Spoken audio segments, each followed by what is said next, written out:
The wheelchair-bound son of a millionaire lived isolated, ignored by all the children and forgotten in his own pain.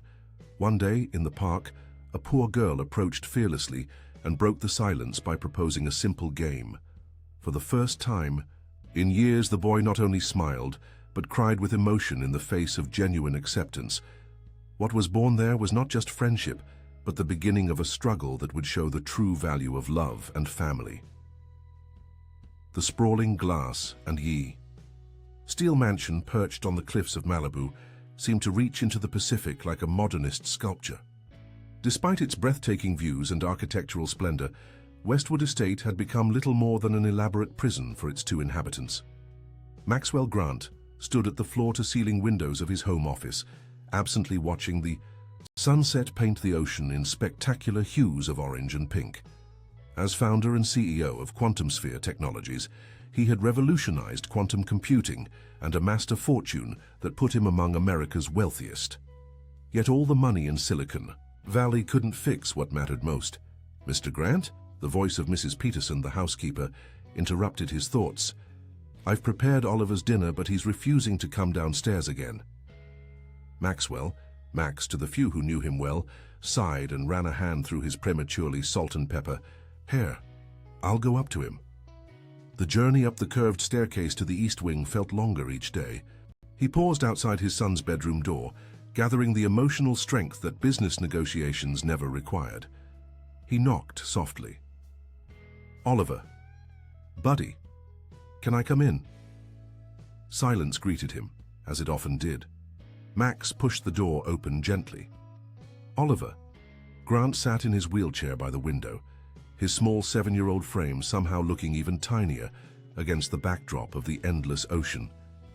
His chestnut hair, so like his mother's, fell across eyes that once sparkled with mischief, but now seemed perpetually distant. The boy didn't turn when his father entered.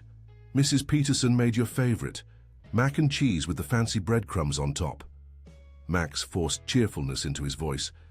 "How about we eat together on the terrace?" "I'm not hungry," Oliver mumbled, still staring out the window. Max's chest tightened, as it always did, when confronted with his son's withdrawal. 2 years had passed since the accident on Highway 1. 2 years since their family SUV had been forced off the road, rolling down the embankment in a shower of glass and screaming metal. 2 years since Oliver had lost the use of his legs, and Max had lost his wife Eliza, not to death but to something perhaps more painful, her inability to cope with what had happened. She'd stayed for 3 months after Oliver was released from the hospital, 3 months of tears, arguments, and silences, before she'd packed a suitcase one morning and left a note saying she needed space. That space had apparently expanded into infinity, as her occasional texts had dwindled to nothing over the past year. "Dr. Raymond called," Max said, kneeling beside his son's wheelchair. "She thinks it would be good for you to get out of the house more, maybe visit the park or the beach." Oliver's fingers tightened on the armrest of his wheelchair. "Why?" "So everyone can stare at me." The words cut Max deeply because they were true. He'd witnessed how other children reacted to Oliver. The curious stares, the uncomfortable giggles, the not-so-subtle whispers. The last time they'd attempted a public outing, a boy had loudly asked his mother why that kid was sitting in a chair with wheels. Oliver hadn't wanted to leave the estate since. "We can't stay locked up in this house forever, buddy," Max said gently. "Remember how much you used to love the swings at Palisades Park?"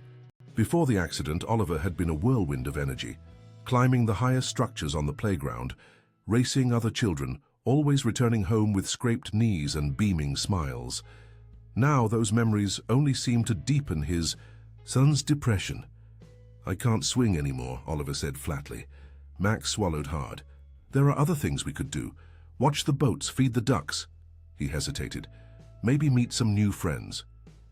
Oliver turned to look at him then, his eyes suddenly fierce. "I don't want friends. Nobody wants to be friends with me anyway." "No." Outburst, though painful, was almost a relief. Any emotion was better than the hollow emptiness that had become his son's default state. "That's not true, Oliver. You're smart and funny and..." "I'm broken," Oliver shouted, tears welling in his eyes. "Mom left because I'm broken and you're stuck with me." Max moved forward, wrapping his arms around his son. "No, buddy, no, I'm not stuck with you. I love you. And you are not broken. You're different now, but you're still my amazing Oliver."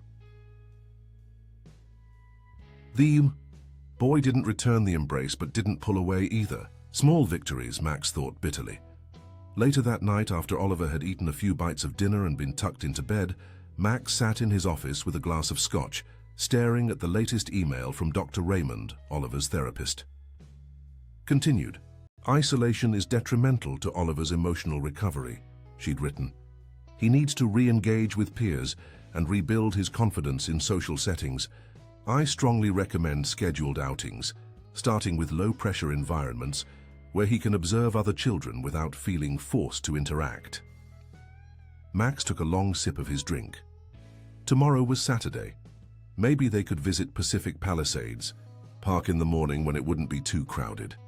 He could bring Oliver's favorite books, they could sit by the pond, and if it became too much, they could leave immediately. His phone buzzed with a notification, another article about quantum sphere's groundbreaking security protocol. The business world thought Maxwell Grant had it all: genius, success, wealth. If only they could see the truth. Here he was, a man who could secure billion-dollar investments with a single meeting, yet he couldn't help his own sons smile again. Max closed the article without reading it. Tomorrow, he decided. Tomorrow they would try again. He had built an empire from nothing. Surely he could help his son find his way back to the world. After all, what was the point of all his success if the person who mattered most remained trapped in misery? As he switched off the office light, Max couldn't know that tomorrow's reluctant park visit would change everything. Not because of anything he would do, but because of a chance encounter with a little girl in faded clothes who saw what no one else had been able to see. Pacific Palisades Park was already dotted with weekend visitors when Max pulled their specially modified Range Rover into the parking lot. He glanced in the rearview mirror at Oliver, who stared out the window with clear apprehension. "We'll just stay for a little while," Max promised, trying to sound casual despite his own anxiety. "If you don't like it, we'll leave right away." Oliver said nothing as Max helped him into his wheelchair. The morning fog had burned off, leaving a perfect California day with blue skies and gentle ocean breezes. Max pushed the wheelchair along the smooth path that wound through the park, hyper-aware of every glance cast their way. They found a relatively secluded bench near the duck pond. Max positioned Oliver's wheelchair next to it and sat down, pulling out the books they'd brought. "Do you want me to read, or would you rather read to yourself?"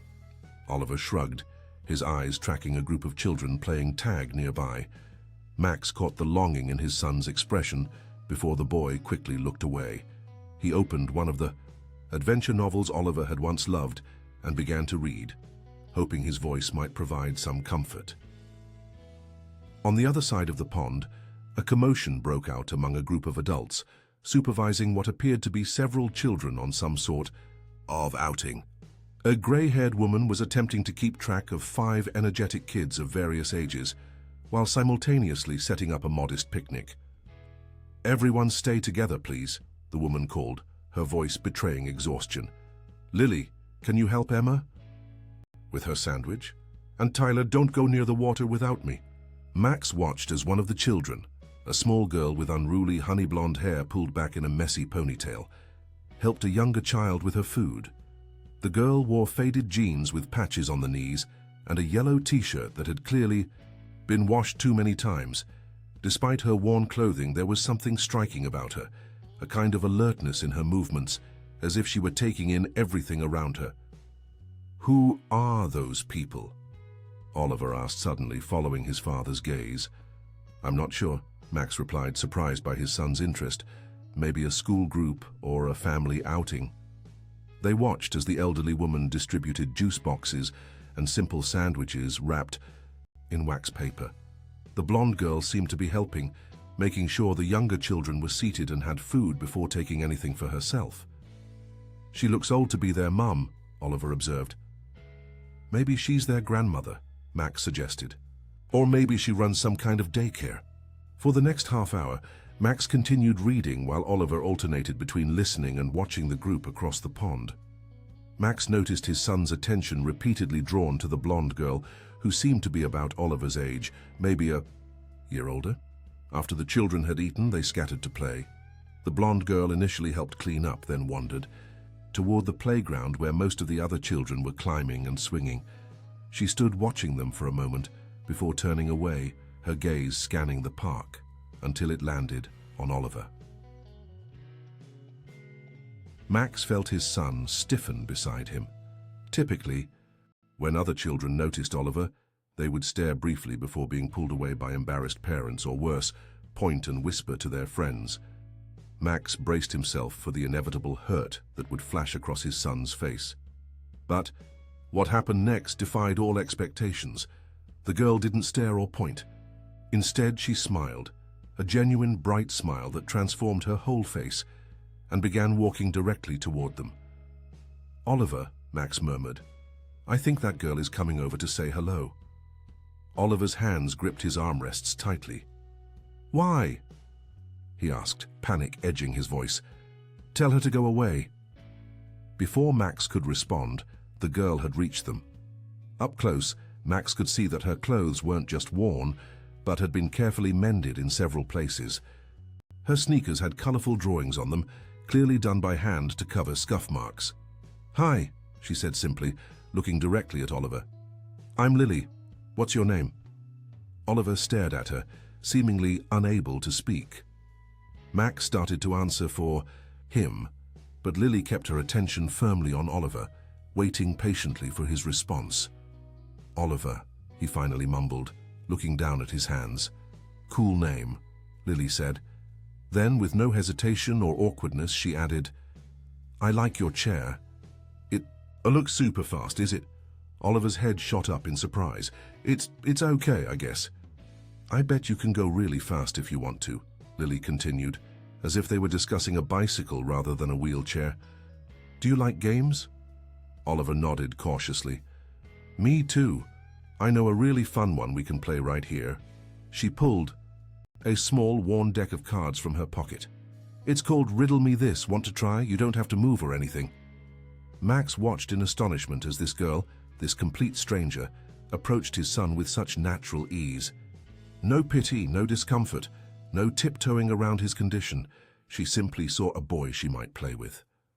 I don't know that game," Oliver said, his voice small but interested. "It's easy. I'll teach you." Lily glanced up at Max. "Is it okay if I show him?" Still stunned by this unexpected turn of events, Max nodded. "Of course." Lily pulled a nearby rock over to sit on and began shuffling the cards with surprising dexterity. "So I pick a card with a riddle, and you try to solve it. If you get it right, you get a point. Then you can ask me one." She handed the deck to Oliver. "You go first." Oliver hesitantly took a card and read aloud, "What has a head, a tail, is brown, and has no legs." Lily scrunched up her face in concentration. Is it a penny?" A smile, small but real, tugged at Oliver's lips. "Yeah, that's right." "Your turn to guess." Lily drew a card and read, "What has an eye but cannot see?" Oliver thought for a moment. "A needle." "Yes, you're good at this," Lily exclaimed, her enthusiasm infectious. Max watched in wonder as his son began to engage with this strange, confident little girl. With each riddle solved, Oliver seemed to relax more, his responses becoming more animated. After about the 5th riddle, something miraculous happened. Oliver laughed. It was a short, rusty sound, as if his laugh muscles had forgotten how to work properly, but it was unmistakably a laugh. And then, a few minutes later, when Lily dramatically fell backward off her rock after Oliver solved a particularly tricky riddle, his son did something Max hadn't seen in nearly 2 years. He smiled. Not the forced, polite smile he sometimes offered when prompted, but a genuine, spontaneous smile that reached his eyes and transformed his whole face. Max felt his throat tighten with emotion. He discreetly wiped at his eyes, not wanting to embarrass Oliver by getting teary, but the significance of the moment overwhelmed him. How had this random encounter accomplished what 2 years of expensive therapy, countless toys, and his own desperate efforts had failed to do. "Lily," the elderly woman's voice called from across the pond. "Time to gather up, dear." Lily looked over her shoulder and waved. "Coming, Mrs. Winters." She turned back to Oliver, disappointment evident on her face. "I have to go. But this was really fun." For the first time since the accident, Max saw genuine distress on his son's face at the thought of a social interaction ending. "Maybe," Oliver began hesitantly, then stopped, looking down at his hands again. "What is it, Oliver?" Max prompted, gently. "Maybe Lily could come over sometime," Oliver asked, his voice barely audible. "To play more games?" Max couldn't believe what he was hearing. His son, his withdrawn, isolated son, was asking for a playdate. He looked at Lily, this remarkable child who had somehow broken through Oliver's walls, and made an impulsive decision. "Lily, would you and your Mrs. Winters like to join us for dinner tonight, at our house?" Lily's eyes widened at Max's invitation. "Dinner at your house, really?" "Absolutely," Max confirmed, surprised by his own spontaneity. "If it's okay with Mrs. Winters, of course." Lily bit her lower lip, hesitating for the first time since approaching them. "Mrs. Winters probably can't come. She gets really tired in the evenings, and she has the other kids to look after." Her brow furrowed in thought. "But maybe Miss Taylor could bring me. She helps Mrs. Winters sometimes." Max nodded. "That would be fine. Let me speak with Mrs. Winters." As they approached the elderly woman who was now gathering the other children, Max observed her more closely. Mrs. Winters appeared to be in her 70s, with silver hair pulled into a neat bun and a face lined with years of experience. Despite her obvious fatigue, there was a gentleness in her interactions with the children that spoke of genuine care. "Mrs. Winters," Lily called out, running ahead. "This is Oliver and his dad. They invited me for dinner tonight. Can Miss Taylor take me?" The elderly woman looked up with surprise, her gaze moving from Lily to Max and Oliver. Max noted the caution in her expression, the natural wariness of a guardian approached by a stranger, especially one who was obviously wealthy. "I'm Maxwell Grant," he introduced himself, extending his hand. "My son Oliver and your Lily just hit it off wonderfully. We'd be honored if Lily could join us for dinner tonight. I'd be happy to arrange transportation for her, and whoever would be comfortable accompanying her." Mrs. Winters shook his hand, with a firm grip despite her frail appearance. "Eleanor Winters, these children are under my care at Sunshine Haven Foster Home." Her direct gaze assessed him. "Lily doesn't usually connect so quickly with new people. She must see something special in your boy." Max felt a surge of pride at her words. "The feeling is mutual. Oliver hasn't..." He lowered his voice slightly. "He hasn't smiled like that since before his accident. Your Lily has a gift." Mrs. Winters' expression softened. "That she does, though few take the time to notice."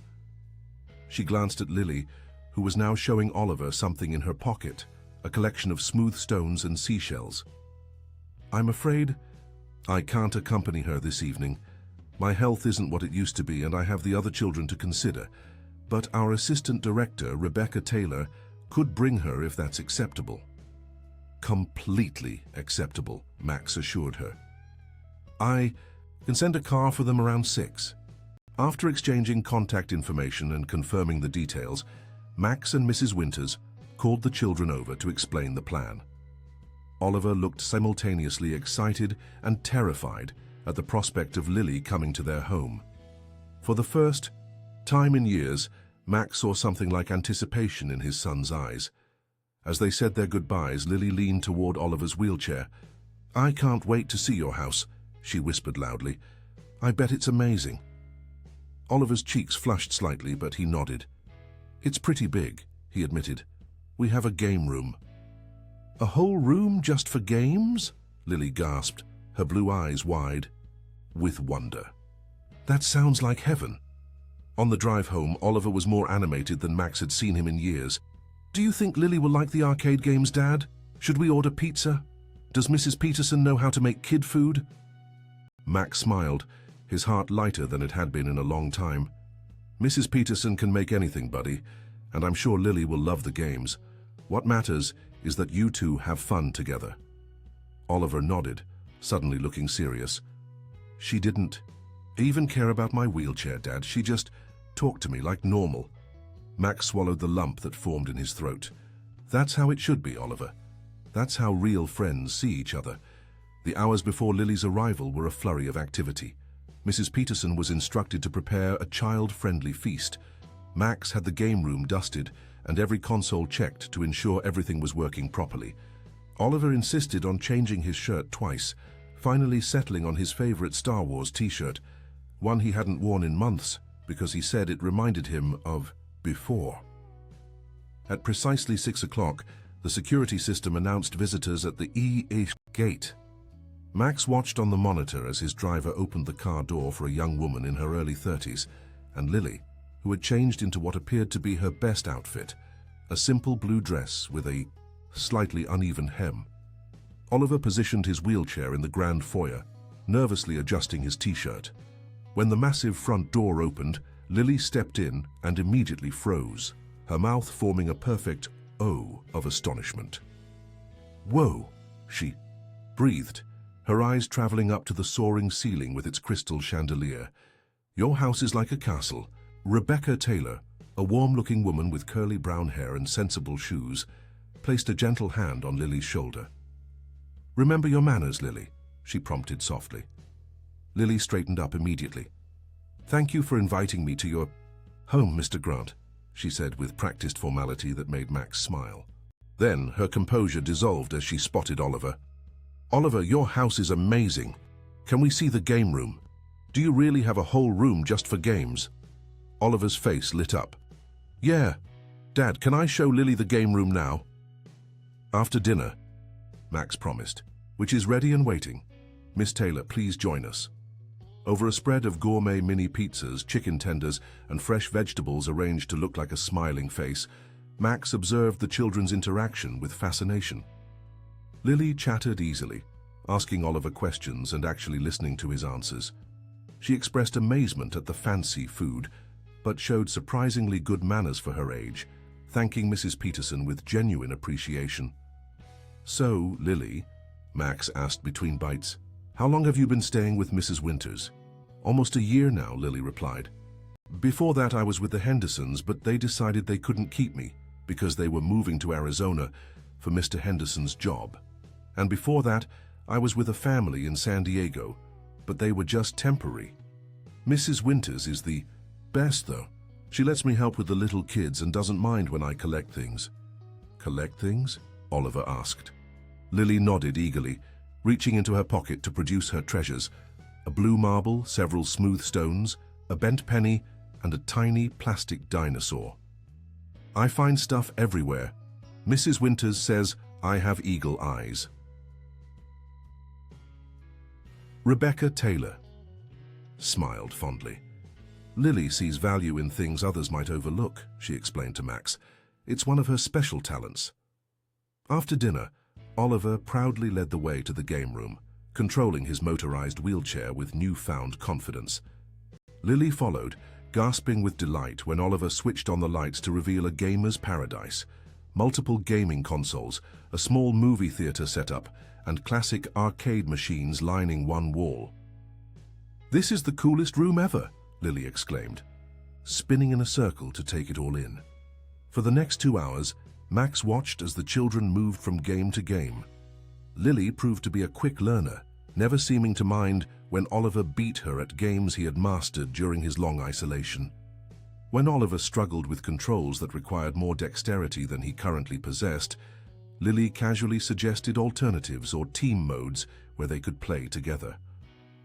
"They're remarkable together," Rebecca commented quietly as they observed from the doorway. "Lily has always had an old soul, but I've never seen her connect with another child quite like this." Max nodded, watching as Oliver explained the finer points of a racing game, gesturing enthusiastically. Oliver was the most outgoing kid before the accident, always the center of attention, friends with everyone. After he lost the use of his legs and his mother left, Max's voice caught slightly. He just withdrew completely, refused to see his old friends, Wouldn't engage with therapists. I've tried everything, the best doctors, counselors, even a service dog. Nothing broke through until today. Rebecca was silent for a moment. Sometimes children can reach each other in ways adults can't, she finally said. Lily knows what it's like to feel different, to be left behind. Maybe that's why she sees past Oliver's wheelchair so easily. As the evening drew to a close, Max noticed Lily stifling yawns despite her obvious desire to continue playing. I think it might be time to head home, he suggested gently. It's getting late for both of you. The disappointment on both children's faces was immediate and intense.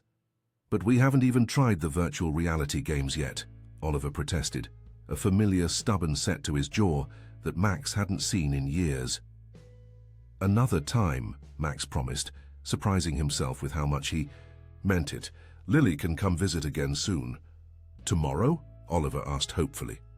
Max exchanged glances with Rebecca, who smiled. Not tomorrow, I'm afraid.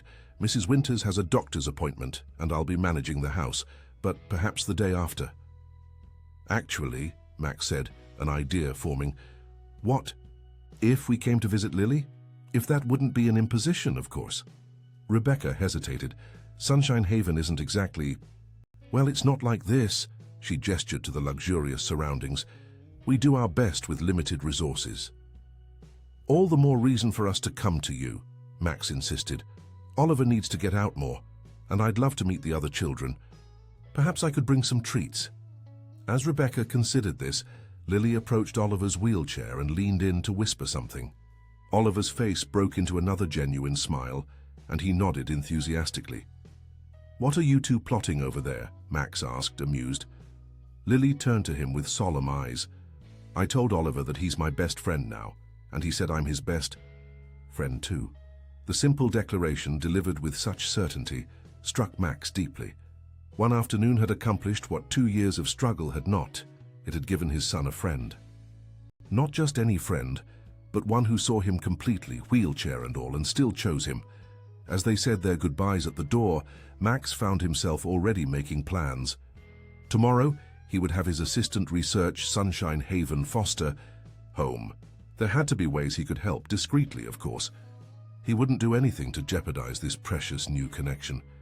Watching the car pull away with Lily waving frantically through the back window and Oliver waving just as enthusiastically in return, Max felt something he hadn't experienced in a very long time: hope.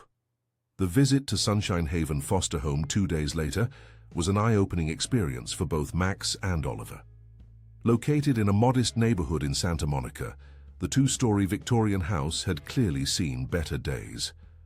The paint was peeling in places, the front porch sagged slightly, but the yard was neat with cheerful flower beds lining the walkway. Lily burst through the front door before they'd even made it halfway up the path. "You came! You really came!" she exclaimed, practically bouncing with excitement. Today she wore overalls with a patch shaped like a sunflower sewn onto the front pocket. Oliver beamed from his wheelchair. "I told you we would." Max followed with an enormous basket of gourmet treats, toys, and games, carefully selected to be shared among all the children. As they entered the home, the contrast with Westwood Estate couldn't have been more stark. Where his mansion was all sleek lines and expensive minimalism, Sunshine Haven was cluttered, worn, but undeniably warm. Mismatched furniture filled the living room. Walls were covered with children's artwork, and despite the obvious budget constraints, everything was meticulously clean. Mrs. Winters greeted them from an armchair, a colorful afghan draped across her lap, despite the warm day. Max immediately noticed how much more tired she looked than she had at the park. There was a grayish tinge to her complexion that concerned him. "Welcome to our humble home," she said, her voice slightly weaker than before. "Lily hasn't stopped talking about your visit since she returned from your house."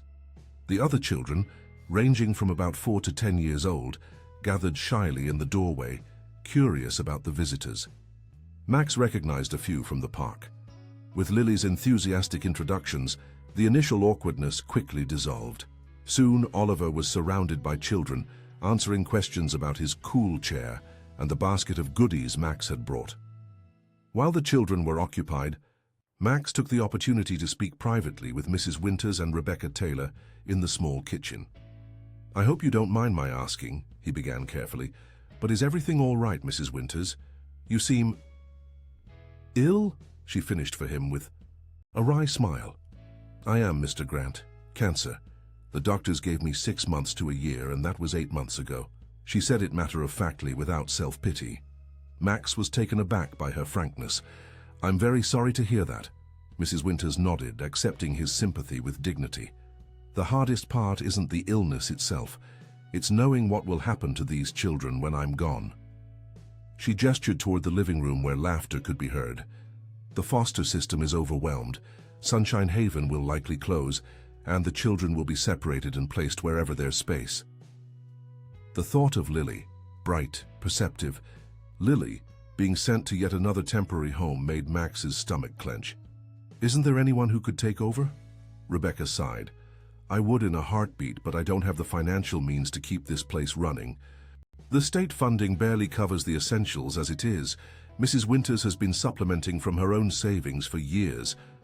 Max's mind was already calculating, formulating plans. "What if funding wasn't an issue? Could you take over then, Miss Taylor?" Rebecca blinked in surprise. "Theoretically, yes, but I'd like to help," Max said decisively. "Anonymously, of course, I could establish a foundation to support places like Sunshine Haven. It would be a straightforward business transaction, no strings attached." Mrs. Winters studied him intently. "That's very generous, Mr. Grant, but may I ask why? You barely know us." Max glanced toward the living room where Oliver was laughing as Lily acted out a story, using different voices for each character. "Because my son is laughing again," he said simply. "Because your Lily saw past his wheelchair and gave him back something I thought was lost forever. How could I not want to help?" Their conversation was interrupted by a fit of coughing from Mrs. Winters, severe enough that Rebecca quickly poured her a glass of water and placed a supportive hand on her back. Max noticed how the elderly woman's hands trembled as she raised the glass to her lips. "Mrs. Winters needs to rest now," Rebecca said firmly. "Perhaps we could continue this discussion another time." Max nodded, concern deepening as he watched Rebecca help Mrs. Winters to her feet. The older woman seemed to have aged years in just the few minutes they'd been talking. Later that evening, after they had returned home and Oliver had fallen asleep, still talking excitedly about the day's adventures, Max made some calls. By midnight, he had set in motion plans for a charitable foundation focused on supporting foster homes, and had his legal team researching everything about the foster care system in California. What he discovered over the next few weeks was both enlightening and disturbing. The system was indeed chronically underfunded and overwhelmed.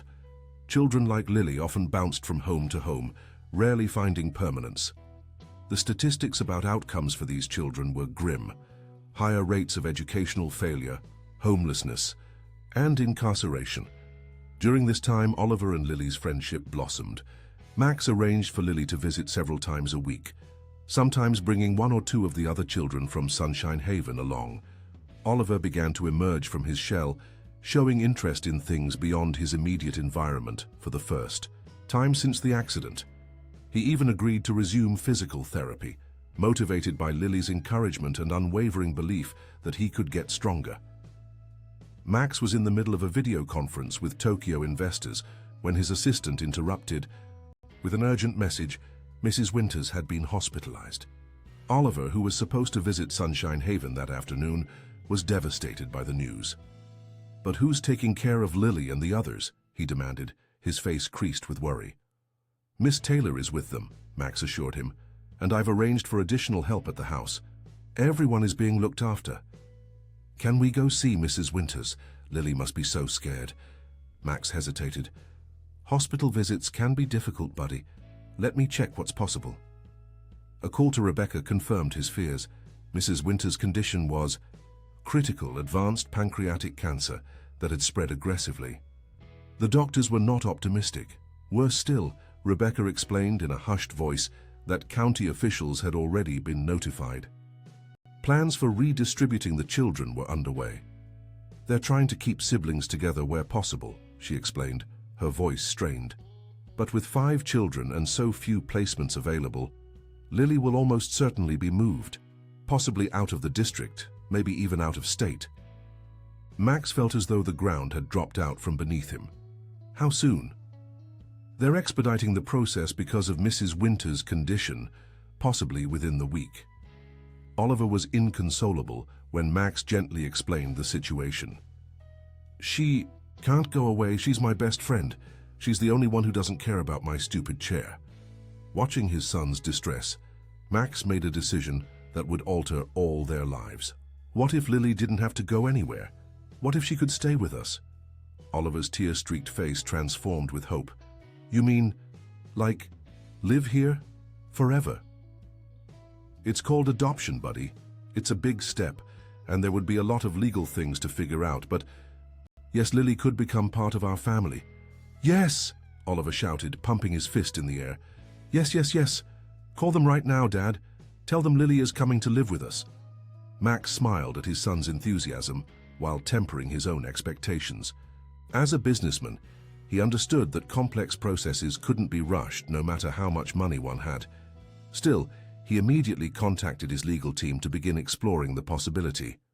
What followed was a crash course in the realities of the adoption system. Despite his resources and determination, Max quickly discovered that adopting a child, particularly one from the foster system, involved extensive background checks, home studies, training courses, and waiting periods. Even with expedited processing, it would take months at minimum. "Isn't there anything we can do to speed this up?" Max asked his lead attorney during an emergency meeting. "The child could be relocated at any moment." "We're pushing every legal avenue, Mr. Grant," the attorney assured him. "Your clean background and financial stability work in your favor. However, the system has these safeguards in place for good reasons. Children's welfare is paramount." Max couldn't argue with the principle, but the timing was agonizing.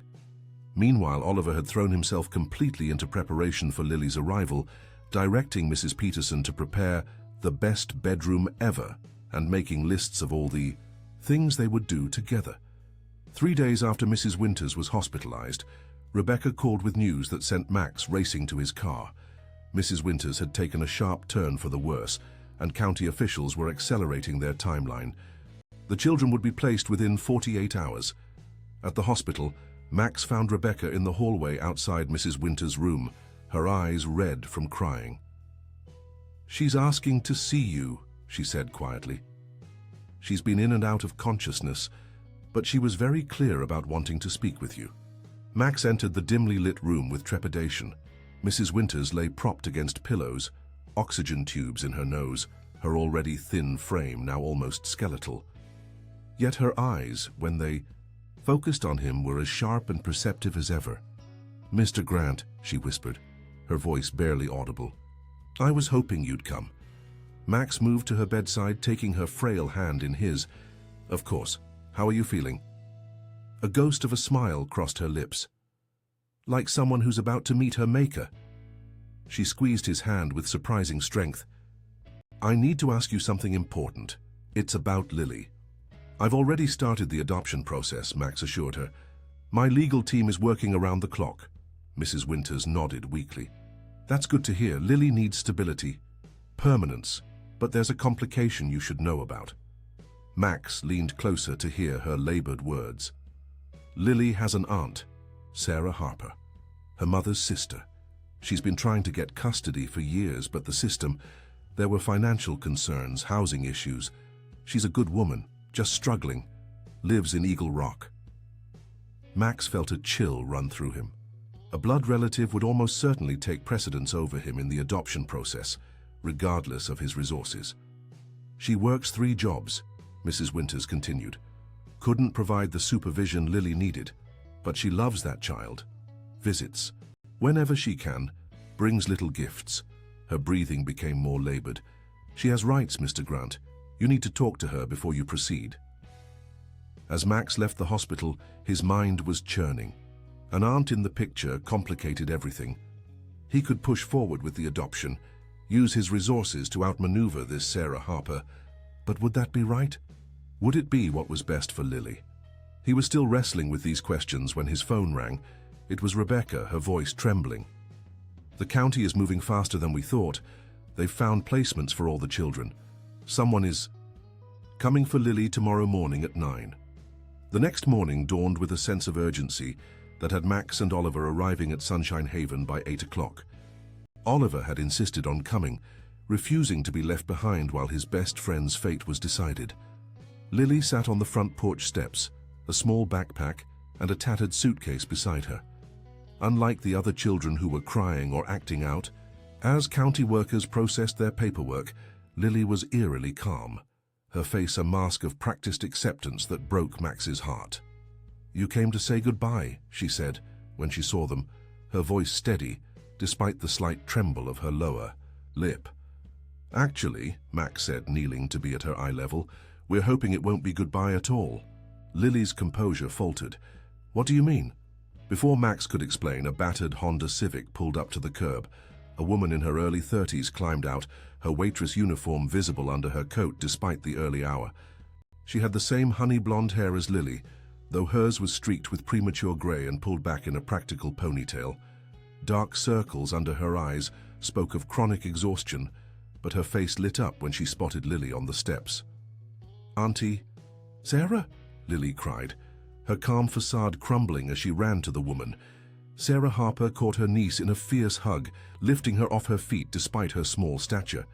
"There's my girl. I came as soon as I heard about Mrs. Winters." She set Lily down and brushed a strand of hair from her face. "I'm so sorry, sweetheart." "Are you taking me home with you?" Lily asked, hope evident in her voice. Sarah's face tightened with barely contained emotion. "I'm trying, baby. I've been talking with the county for days. My new apartment has an extra bedroom now, and I've got more stable hours at the diner, but they're saying it's still not enough." Max watched the interaction, feeling like an intruder, on a private moment but unable to look away.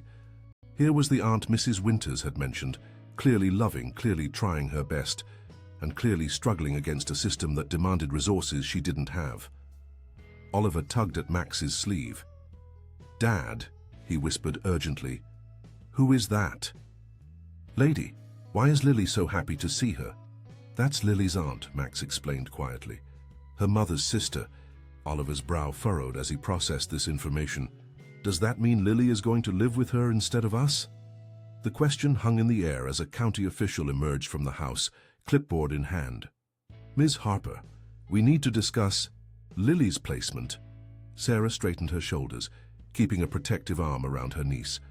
"I've submitted all the updated paperwork. My apartment passed inspection last week. What more do you need?"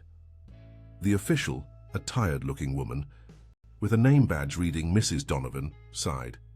"Your housing is adequate now, but your work schedule is still problematic. Lily would be alone too many hours each day, and your financial margins are too thin. One emergency could destabilize everything." "I'm not giving up on her," Sarah insisted, her voice rising slightly. "I'm her family. Her mother was my sister." Mrs. Donovan's expression softened slightly. "I understand, Ms. Harper, but my responsibility is to Lily's best interests. We have a good placement lined up, a couple in San Diego with experience fostering, children with trauma backgrounds." "San Diego?" Lily's voice was small but dismayed. "But that's so far away." At that moment, Max made a decision. He stepped forward, extending his hand to Sarah. "Ms. Harper, I'm Maxwell Grant. My son Oliver is Lily's friend." Sarah looked at him warily, taking in his obviously expensive clothes and the luxury SUV parked behind her modest car. "Lily's mentioned Oliver, said he's her best friend." Max nodded. "I've been exploring the possibility of adopting Lily myself." He held up a hand as Sarah's expression hardened. "But I've just learned about you, and I can see how much you and Lily mean to each other. I don't want to interfere with that connection." Mrs. Donovan looked between them with increased interest. "Mr. Grant? I wasn't aware you were involved in this case." "My legal team has been in contact with the department," Max explained, "but things have been moving quickly." The official's demeanor shifted subtly, recognizing Max's name. "Perhaps we should all talk inside." What followed was one of the strangest and most intense negotiations of Max's career. Around the scratched kitchen table of Sunshine Haven, with Oliver and Lily playing a card game in the living room under Rebecca's supervision, Max proposed something unprecedented. What if we considered a shared custody arrangement? He suggested after nearly an hour of discussion. Ms. Harper is Lily's blood family and clearly loves her deeply. My son and Lily have formed a powerful bond that's helping them both heal from their respective traumas. Why choose between these relationships when we could preserve both? Sarah looked skeptical.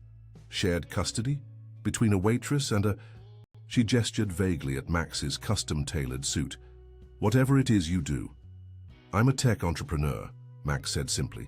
And yes, I have resources that could benefit Lily. Educational opportunities, stability, healthcare. But you have something equally valuable. A blood connection, a link to her mother, a history together. Mrs. Donovan frowned. This isn't a divorce situation, Mr. Grant. The foster system doesn't typically arrange shared custody between unrelated adults. Then maybe it should, Max countered. We're all focused on what's best for Lily, right? Wouldn't it be best for her to maintain her connection with her aunt, while also having the resources and stability I can provide? Not to mention her friendship with Oliver, which has been transformative for both children. The discussion continued, with Sarah initially resistant to what she perceived as charity or interference. It was only when Max framed it as a partnership, acknowledging that she had something invaluable to offer Lily that he could never provide, that she began to consider the possibility. I just want what's best for her, Sarah finally said, her voice thick with emotion. Her mother, my sister, would never forgive me if I let Lily disappear into the system. By late afternoon, they had hammered out a preliminary arrangement that left Mrs. Donovan shaking her head in amazement.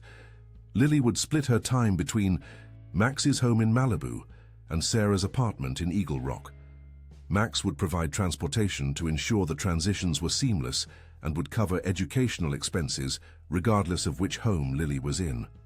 Sarah would maintain her legal rights as family and would be included in all major decisions regarding Lily's upbringing. When they finally called the children in to explain the arrangement, Lily's reaction confirmed they had made the right choice. Her face lit up with a joy so pure it brought tears to everyone's eyes. I get to stay with Auntie Sarah and live with Oliver sometimes, she asked, bouncing on her toes. Like having two homes? Exactly like that, Max confirmed, smiling at her enthusiasm. We'll work out all the details, but you won't have to choose between the people you love. Oliver, who had been listening intently, suddenly spoke up. Does this make us like almost brother and sister? Lily considered this seriously before breaking into a grin. I think it makes us better than that. We're best friends who get to be family too.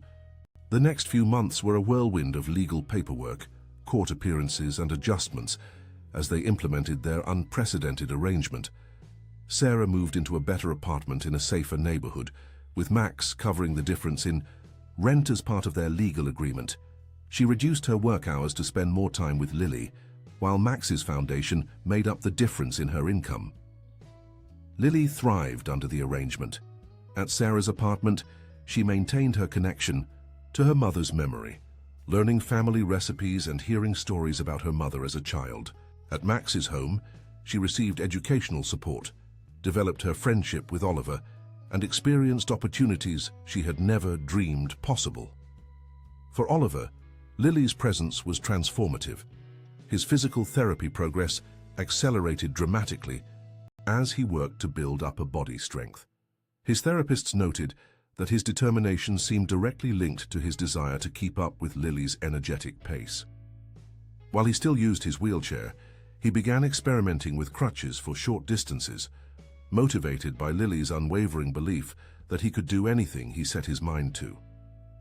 Max found himself unexpectedly enriched by the arrangement as well. Sarah Harper, once she overcame her initial wariness, proved to be a remarkable woman with insights into Lily that he valued immensely. Their co-parenting meetings evolved from awkward negotiations to genuine collaborations, and eventually to something that felt surprisingly like friendship. 6 months into their arrangement, Max received a call from Sarah that changed everything once again. Her voice on the phone was strained, attempting calm but clearly frightened. "Max, I need to talk to you, it's important. Can you meet me at Cedars-Sinai tomorrow? I'm having some tests done." The next day, sitting in a sterile hospital consultation room, Sarah confirmed what Max had feared from her tone. "It's cancer, ovarian, stage 3. Her hands twisted a tissue in her lap. "They're optimistic about treatment, but you're worried about Lily," Max finished for her. Sarah nodded, tears finally spilling. "I can't put her through this again. Watching another person she loves wither away. And if the worst happens..." "Don't think that way," Max insisted, reaching across to take her hand. "We'll get you the best care, the best doctors." "That's not what I'm asking for," Sarah said, squeezing his hand gratefully before releasing it. "I need to know that if something happens to me, Lily will be okay, that she'll be with someone who loves her." "You know she will," Max assured her.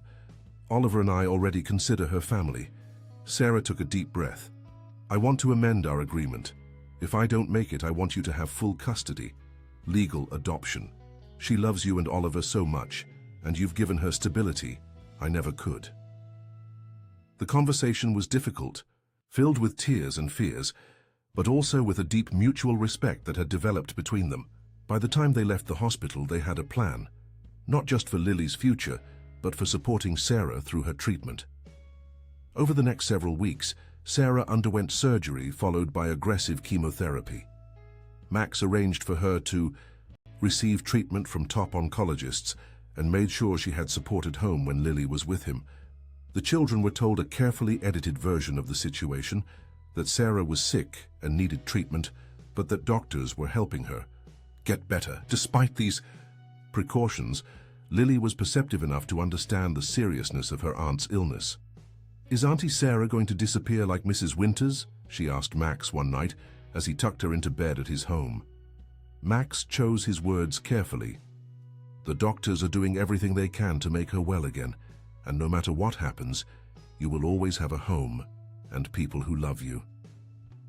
3 months into Sarah's treatment, when her prognosis was beginning to look more positive, a certified letter arrived at Max's office that sent shockwaves through their carefully constructed arrangement. It was from a law firm in Portland, Oregon, representing Harold and Elaine Harper, Lily's paternal grandparents, who had been completely absent from her life until now. The letter stated in cold legal language that they were asserting their rights as blood relatives and intended to petition for full custody of their granddaughter, Lily Harper. Max stared at the letter in disbelief, reading it 3 times to ensure he hadn't misunderstood. Lily's grandparents, people who had never once contacted her since the incident that claimed her parents, were suddenly asserting legal rights to her custody. His first call was to his legal team, the second to Sarah, who was equally shocked. "Harold and Elaine Harper," she repeated, her voice thin with both illness and distress. "I met them exactly twice, once at my sister's wedding and once after the fire. They blamed my sister for marrying Lily's father. Said he'd been on track for a political career before he threw it all away on her. They didn't even attend the funeral." "They've never tried to contact Lily? Never sent cards or gifts?" Max asked, though he already knew the answer. "Not once. In 4 years," Sarah confirmed, anger now coloring her tone. "Why now? What could they possibly want with a granddaughter they've completely ignored?"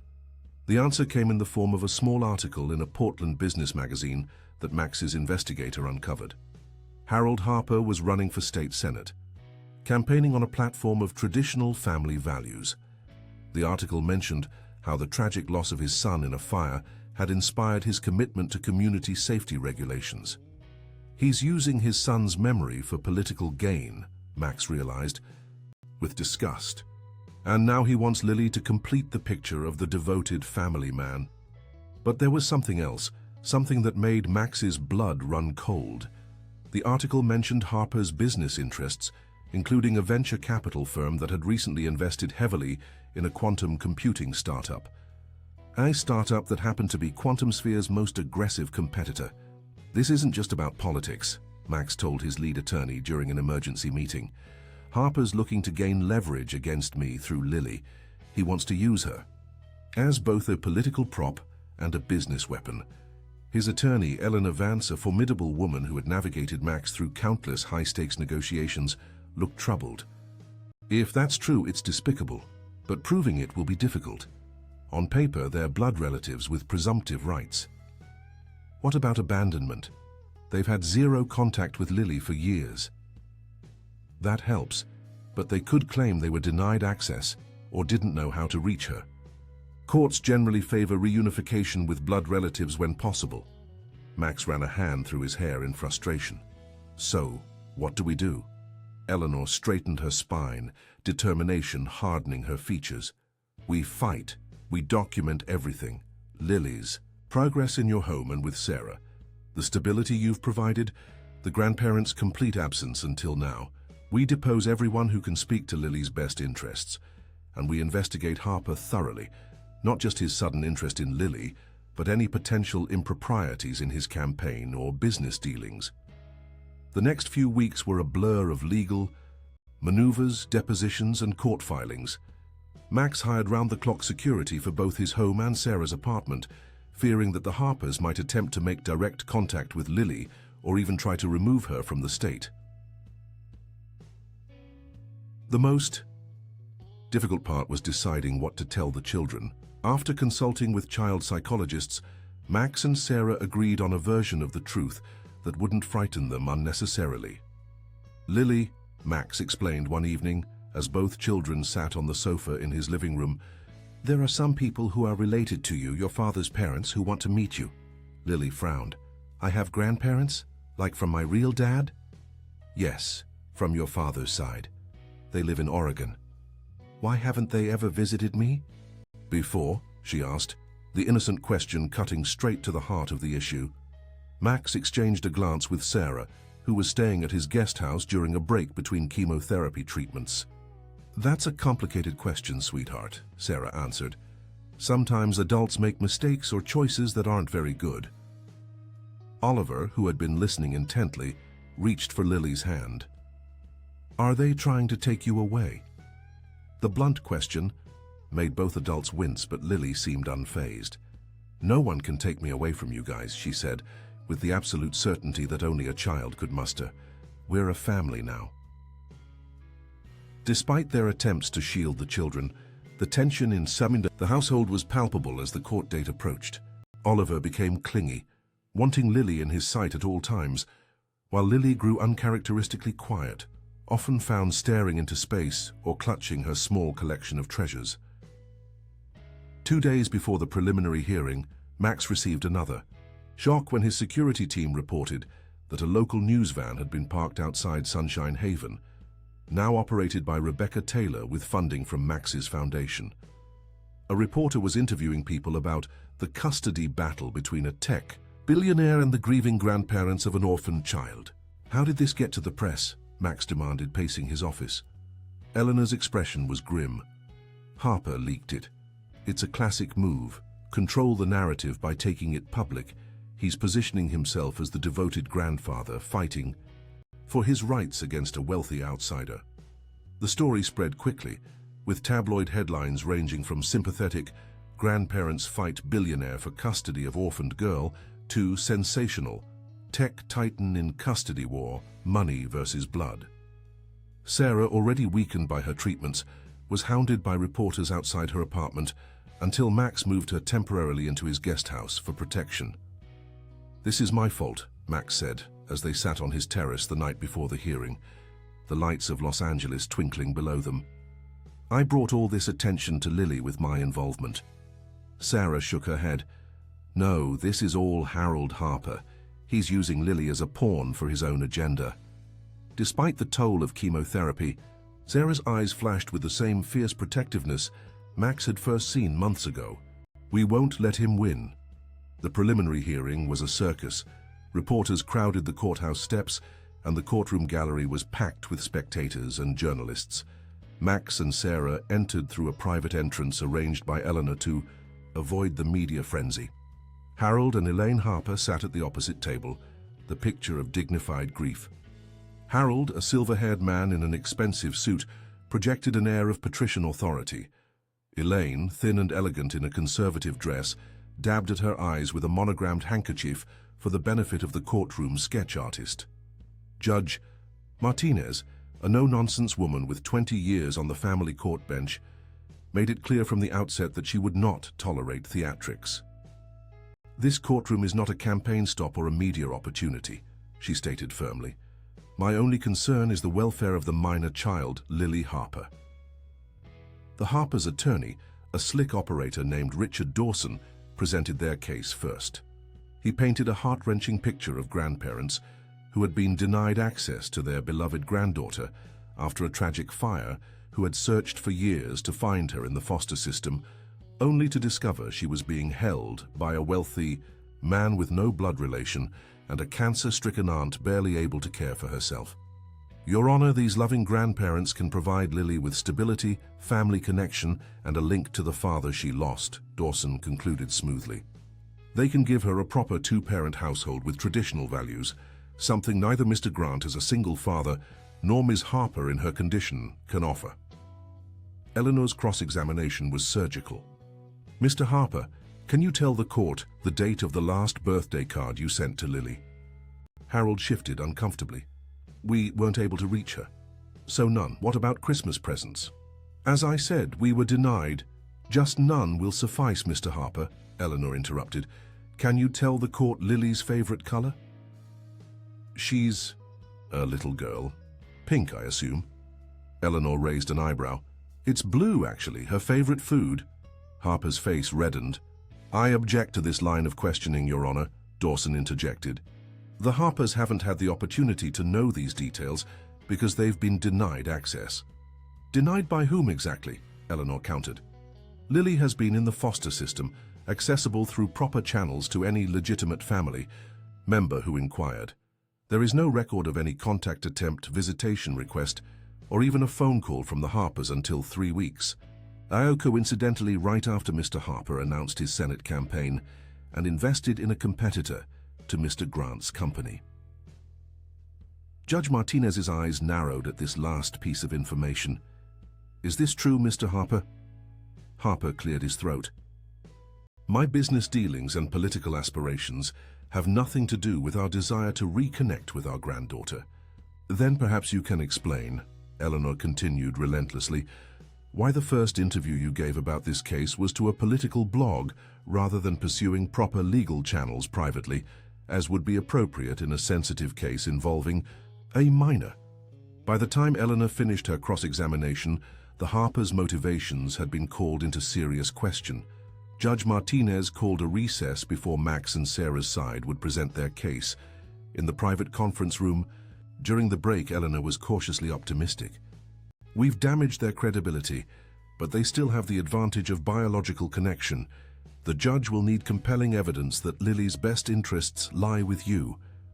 When court resumed, Eleanor presented a thorough case documenting the stable, loving environment Max and Sarah had created for Lily. Rebecca Taylor testified about Lily's transformation from a guarded, often withdrawn child at Sunshine Haven to the confident, thriving girl she was today. Oliver's physical therapist described how the children's friendship had accelerated Oliver's rehabilitation progress dramatically. Sarah took the stand, despite her weakened condition, speaking eloquently about her sister, Lily's mother, and the promises they had made to always look out for each other's children. She detailed her ongoing relationship with Lily since the fire, including regular visits throughout Lily's time in foster care. "When I became ill," Sarah concluded, her voice steady despite her evident fatigue, "my greatest fear wasn't for myself, but for Lily. I didn't want her to lose another person she loved. The arrangement with Max Grant has been a blessing beyond anything I could have imagined. He's not trying to replace me or erase Lily's past. He's adding to her life, giving her opportunities and stability while respecting her history and her connection to her parents." Max's testimony focused on the practical aspects of their arrangement, the educational opportunities, the consistent routine, the support systems in place for both Lily and Oliver. He also spoke candidly about Oliver's transformation since meeting Lily. "My son was withdrawn, depressed, and isolated before Lily came. "Into our lives," he explained. She saw past his wheelchair and treated him like a regular kid. That simple act of acceptance brought my son back to me in a way that no amount of therapy or resources had been able to do. They heal each other. As compelling as their testimony was, the most powerful moment came unexpectedly. During a brief recess, Judge Martinez asked to speak privately with Lily in her chambers, a standard practice in custody cases involving children old enough to express preferences. What transpired in that private conversation was revealed later. When Judge Martinez returned to the courtroom, her expression thoughtful. "I've spoken with Lily," she announced. "While I won't disclose our entire conversation, there is one thing she asked me to share with the court." The judge looked down at her notes. "She asked me to tell everyone that she already has a family, one with her Auntie Sarah, who tells her stories about her mom, Mr. Grant, who makes her feel safe, and Oliver, who is her best friend, and the brother she never had." The judge's gaze swept the courtroom before settling on the Harpers. She also asked why her grandparents didn't want to meet her until she was on TV, and why they're trying to take her away instead of just coming to visit like normal grandparents would. A murmur ran through the courtroom, out of the mouths of babes indeed. Judge Martinez called for final arguments, but it was clear that Lily's simple questions had cut to the heart of the matter more effectively than hours of legal argumentation could have done. Eleanor's closing statement was brief but powerful, emphasizing that stability and genuine love should take precedence over biological connection alone, especially when that connection had been ignored until it became politically expedient. As the hearing concluded, Judge Martinez announced she would take the matter under advisement and issue her ruling the following week.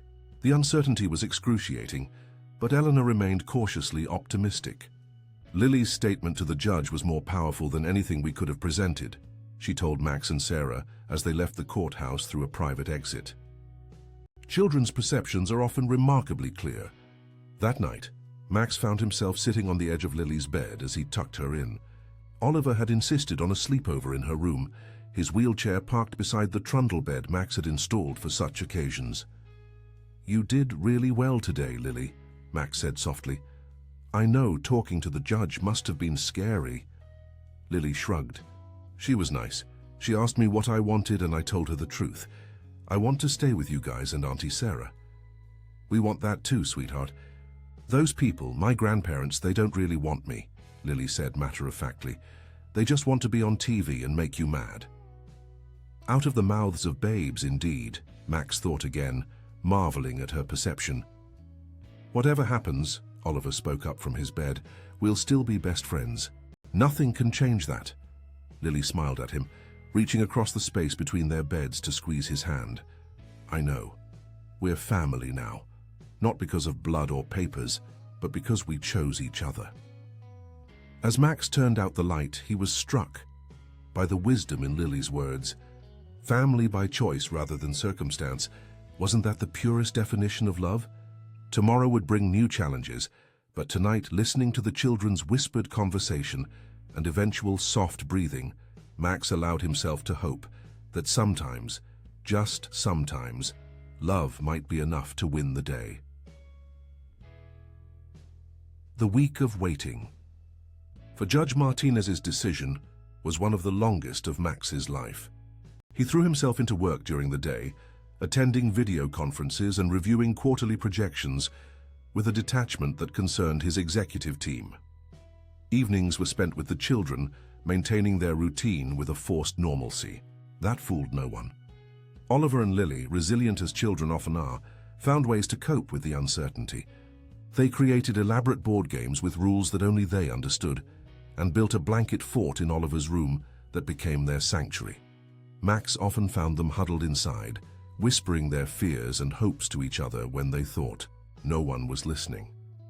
"What if the judge says I have to go with those people?" Lily asked one evening, her voice drifting through the blankets. "Dad won't let that happen," Oliver replied with absolute confidence. "He can fix anything." Max paused outside the door, felt the weight of his son's faith like a physical burden. If only it were that simple. If only his wealth and influence could guarantee the outcome they all desperately wanted. But family court operated by different rules than the business world, and here Max's power had its limits. Sarah, staying in the guest house during this limbo period, grew visibly weaker as her body continued to battle both cancer and the toxic treatments meant to cure it. Yet her spirit remained indomitable. Each morning, no matter how exhausted, she joined them for breakfast, making sure Lily ate properly and quizzing her on spelling words for the coming school day. On the 5th day of their vigil, Max received an unexpected call from Eleanor. "We've had a development," she said without preamble. "A journalist from the Portland Tribune has uncovered some concerning information about Harold Harper's business dealings. It seems he's been using his campaign funds to cover personal expenses, including the legal fees for this custody battle." Max sat up straighter. "That's illegal, isn't it?" "Highly," Eleanor confirmed. "The Oregon Ethics Commission has opened an investigation. It's not directly related to our case, but it speaks to character and motive," Max finished. "Can we submit this to Judge Martinez?" "Already done. I've also requested a follow-up hearing to present this new evidence if needed, but there's something else." Eleanor paused. "Harper has reached out through his attorney. He wants to meet privately." Max's suspicions flared immediately. Why? What could he possibly want to discuss outside of court? He claims he wants to find an amicable resolution. Personally, I think the ethics investigation has him spooked. He may be looking for a way to withdraw gracefully from the custody fight without losing face. The meeting was arranged for that afternoon at Eleanor's office, neutral territory. Max insisted that Sarah attend as well, arranging for a private nurse to accompany her given her fragile health. Harold and Elaine Harper arrived precisely on time, both dressed in understated but clearly expensive clothes. Up close, without the courtroom theatrics, Harold looked older, the lines around his mouth deeper. Elaine's perfect composure showed cracks, a nervous tick in her left eye, fingers that couldn't quite stay still. After brief, stilted introductions, they settled around the conference table. Harold cleared his throat. "I appreciate you agreeing to this meeting," he began, his politician's voice smooth despite the tension in the room. "I believe we may have gotten off on the wrong foot." Max resisted the urge to scoff. "That's one way to put it." Harold pressed on. "We all want what's best for Lily. She is, after all, our son's child, our only link to him." "A link you showed no interest in for 4 years," Sarah pointed out, her voice quiet but razor-sharp. Elaine Harper spoke for the first time, her eyes fixed on Sarah. "We made mistakes. After the fire, after losing our son, Huggy's grief affects people differently. We withdrew, perhaps we shouldn't have." There was something in her tone, a genuine regret that hadn't been present in the courtroom performance, that made Max look at her more closely. Unlike her husband, whose expressions seemed calculated, Elaine's remorse appeared authentic. "What exactly are you proposing?" Eleanor asked, steering the conversation back to its purpose. Harold leaned forward. "A compromise. We withdraw our petition for full custody in exchange for guaranteed visitation rights. Quarterly visits, perhaps, with the possibility of Lily spending part of her summer break with us in Portland when she's older." Max exchanged glances with Sarah and Eleanor. The offer was unexpected and on its face reasonable, but years in business had taught Max to look for the hidden agenda. "And what do you get out of this arrangement, Mr. Harper, besides a relationship with your granddaughter, which you could have pursued at any time in the last 4 years without a court battle?" Harold stiffened slightly. "I get the satisfaction of knowing my granddaughter is connected to her father's family, her heritage. And it wouldn't hurt your campaign to be seen as the reasonable grandfather who prioritizes his granddaughter's stability over his own desires," Max observed. "Much better optics than fighting a losing court battle while under investigation for campaign finance violations." The flash of anger in Harper's eyes confirmed Max's assessment. This was damage control, not a genuine change of heart. Elaine placed a restraining hand on her husband's arm. "Harold, please." She turned to Max and Sarah, something like desperation in her eyes. "Whatever you think of our motivations, we are Lily's only connection to her father. Doesn't she deserve to know that part of her family too?" It was Sarah who answered, surprising everyone. "Yes, she does. All eyes turned to her. Despite her physical frailty, Sarah radiated a quiet dignity as she continued. Lily deserves to know her father's family. Not because you have a legal right to her, but because it's part of who she is. She fixed the Harpers with a penetrating look. But it has to be genuine. No cameras, no publicity, no using her for campaign photographs. A real relationship, or nothing at all. After nearly 2 hours of negotiation, they reached an agreement. The Harpers would withdraw their petition for custody and issue a public statement supporting the current arrangement. In exchange, they would receive scheduled visitation rights beginning with supervised visits and potentially expanding over time if things went well. Lily's wishes would be paramount. If at any point she expressed discomfort with the visits, they would be reassessed. Most importantly, there would be no media involvement. Lily would be kept completely out of the public eye, including any campaign materials or events. By the time the agreement was finalized and signed, a subtle shift had occurred in the room. The battle lines had blurred slightly. They weren't allies. The distrust ran too deep for that, but perhaps they weren't enemies either. Just adults trying in their imperfect ways to do right by a child they all cared for, whatever their reasons. As they prepared to leave, Elaine Harper approached Sarah privately while the lawyers finalized the paperwork. "I want you to know," she said quietly, "that despite all this, I'm truly sorry about your illness. If there's anything we can do." Sarah regarded her thoughtfully. "You can be honest with Lily. She's perceptive.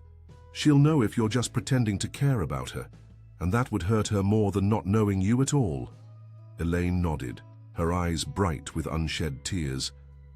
"I never wanted children of my own," she confessed unexpectedly. "It was always Harold's dream, not mine. When our son died, Harold channeled all that grief into his career. I didn't know how to reach out to a granddaughter I'd never met." She straightened, regaining her composure. "But I'd like to try now, properly." The next day, Judge Martinez was presented with their agreement. After reviewing it thoroughly and speaking once more with Lily, she approved it, bringing the legal battle to a surprisingly anticlimactic end. "That's it?" Oliver asked that evening as Max explained the outcome. "Lily gets to stay with us and just has to visit those people sometimes." "Those people are my grandparents," Lily corrected him, testing out the unfamiliar concept. "And only if I want to. Judge Martinez said so." "Do you want to?" Oliver asked, clearly worried. Lily considered this seriously. "Maybe. The lady, Grandma Elaine, she looks a little like my dad. I don't remember him very well anymore." She looked up at Max. "Is that bad?" "That I don't remember." Max knelt beside her. "No, sweetheart, it's natural. That's why photos and stories are so important." He hesitated, then added, "Your grandparents might have pictures of your dad when he was young. Things even Auntie Sarah hasn't seen." Lily's eyes widened at this possibility. "Maybe they're not so bad then." "We'll find out together," Max promised. "And remember, you always have a home here, no matter what." The first supervised visit with the Harpers took place 3 weeks later at a neutral location, a private room at a children's museum in Los Angeles. Max and Sarah both attended, watching carefully as Harold and Elaine presented Lily with a photo album containing pictures of her father from infancy through college. Lily was initially reserved, but became increasingly animated as she discovered her own smile in her father's childhood photos, the same cowlick at the crown of her head, the same habit of wrinkling her nose when concentrating. For perhaps the first time, she could see herself as part of a continuum, connected to people who came before her. Harold remained somewhat stiff, clearly uncomfortable with children, but Elaine surprised everyone with her gentle patience. When Lily showed her the collection of treasures she carried everywhere, now housed in a small velvet pouch Max had given her, Elaine admired each item with genuine interest. "You know," she told Lily, "your father was a collector too. He kept every interesting rock and feather he found. I still have some of them." "Really?" Lily's eyes shone. "Could I see them sometime?" "I'll bring them next visit," Elaine promised. As the months passed, a new normal gradually established itself. Lily continued to split her time between Max's home and Sarah's apartment, now a much nicer place in a better neighborhood thanks to Max's foundation. The quarterly visits with the Harpers became part of the routine, eventually extending to a weekend stay in Portland during spring break. Harold's political ambitions suffered a setback when the ethics investigation forced him to suspend his campaign, but the scandal proved to be a blessing in disguise for his relationship with Lily.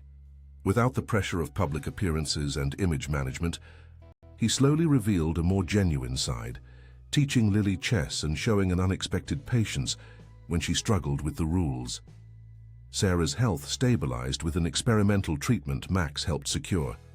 While the cancer wasn't gone, it was contained, giving her precious time she had feared she might not have. She returned to work part-time at a bookstore, finding fulfillment in recommending stories to customers and organizing children's reading hours.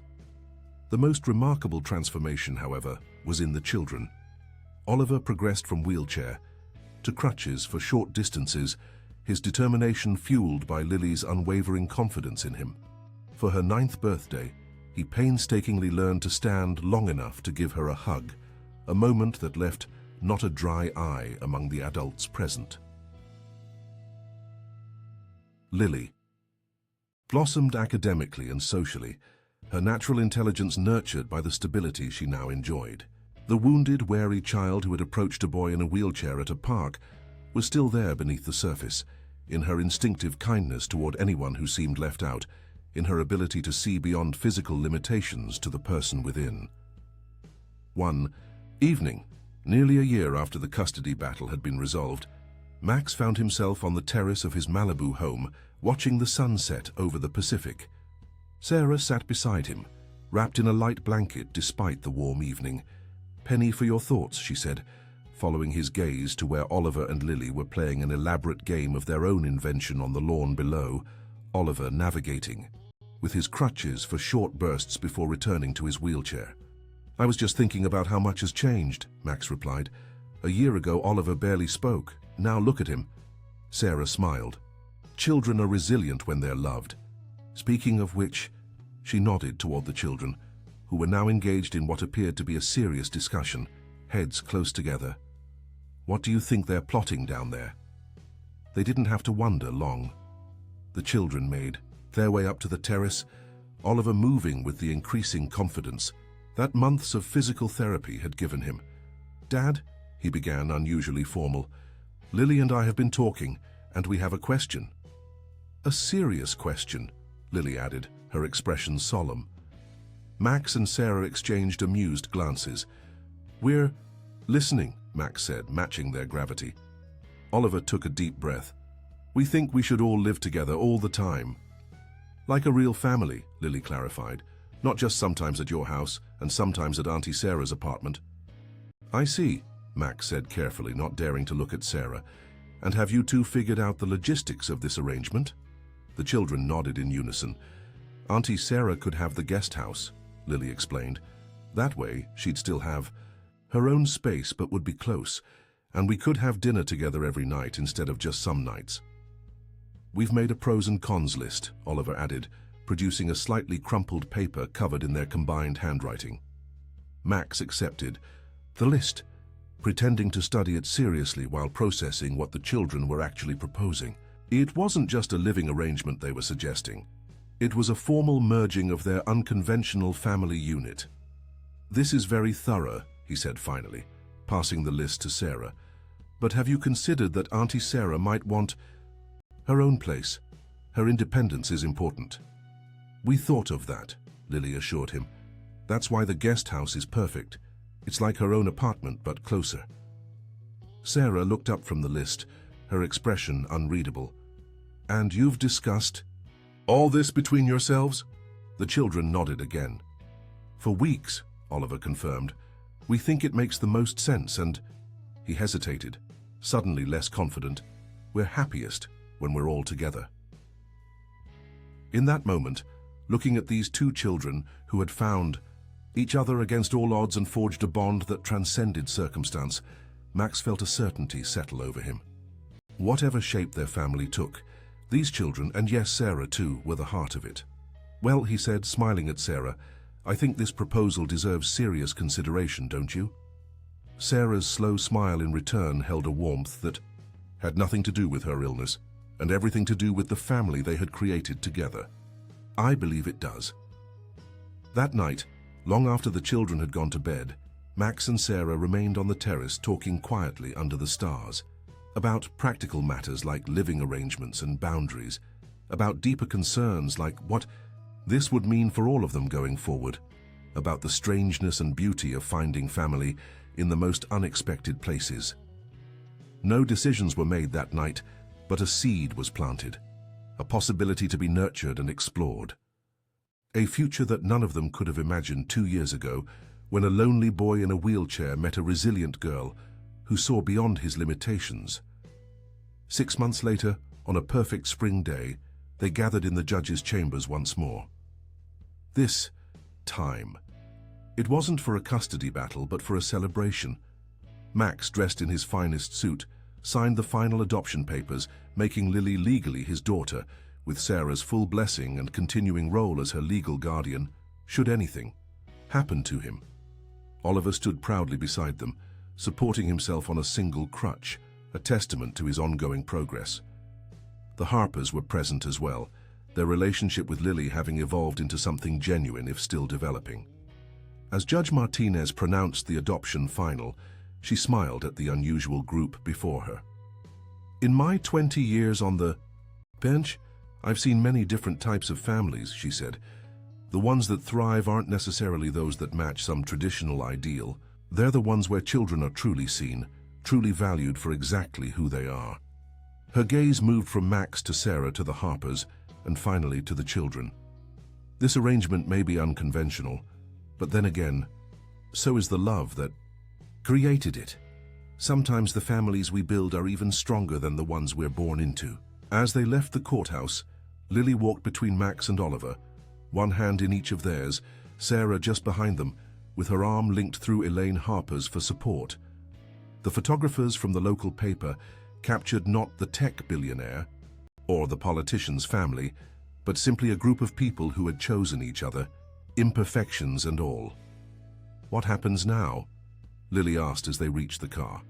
Max smiled down at her, this remarkable child who had taught him more about love and acceptance than all his years of success and achievement. "Now we go home, all of us, together."